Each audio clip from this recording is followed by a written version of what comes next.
ஸ்ரீமதி ராமானுஜாய நமः.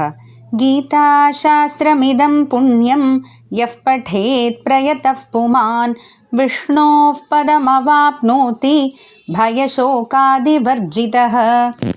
நாள்தோறும் பகவத்கீதையில் நம்ம 9வது அத்தியாயத்தில் கடைசியாக பார்த்தது 23வது ஸ்லோகம். ரொம்ப சுவாரஸ்யமான ஒரு கருத்துள்ள ஒரு ஸ்லோகம் அது.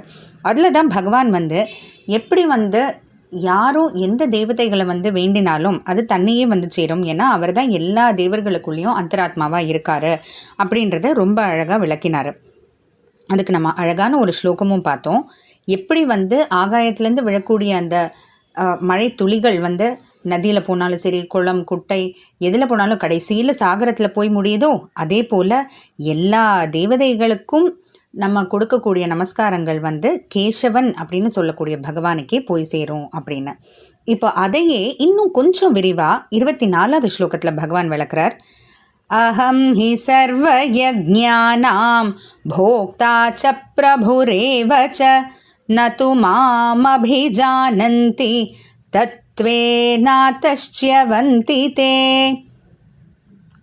அகம் ஹி நான் தான் சர்வ யஜ்ஞானாம் எல்லா யாகங்களிலும் போக்தா அந்த ஒவ்வொரு யாகமும் செய்யும்போது அந்த யாகத்தினுடைய பலன்களை அனுபவிப்பவர்னு ஒருத்தவங்க இருப்பாங்க இல்லையா. அதாவது இந்த யாகத்தை நம்ம யாருக்காக சமர்ப்பிக்கிறோம், அந்த ஹவிஸ் அப்படின்ட்டுலாம் கொடுக்குறோம், அது இந்த தெய்வதைக்கு அந்த தெய்வதைக்கு அப்படின்னு குறித்து தான் நம்ம அந்த யாகமே செய்கிறோம்.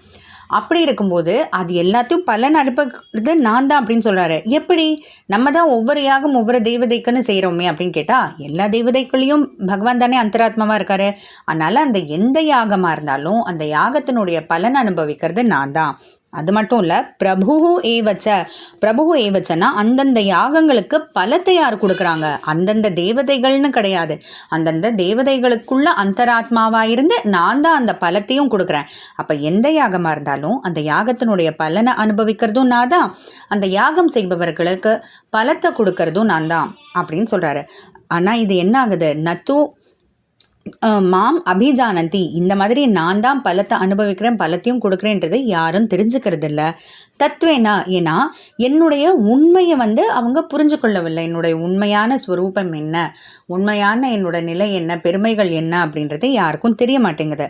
அதனால என்ன ஆயிடுதுன்னா, ச்யவந்தி தே, வெறும் சாதாரணப்பட்ட பயன்களுக்காக எல்லாம் வேண்டுதல் செஞ்சு யாகங்கள்லாம் செஞ்சு அந்த சாதாரண பயன்களையே பெற்றுக்கொண்டு நழுவி போயிடுறாங்கன்னா என்ன, பகவானை பிடிச்சிக்கிட்டு முக்தின்ற அந்த உயர்ந்த பயன் நோக்கி செல்லாமல் ஏதோ சின்ன சின்ன பயன்கள், அதுவும் சின்ன சின்ன பயன்கள்னால் எந்த விதத்தில் அப்படின்னா நிரந்தரமாக இருக்கிறது இல்லையே. அதனால் நிரந்தரம் இல்லாத சின்ன சின்ன பயன்கள், சாமானிய பயன்களுக்காக வேண்டி அப்படியே நழுவி போயிடுறாங்க அப்படின்றத பகவான் இந்த ஸ்லோகத்தில் சொல்கிறாரு.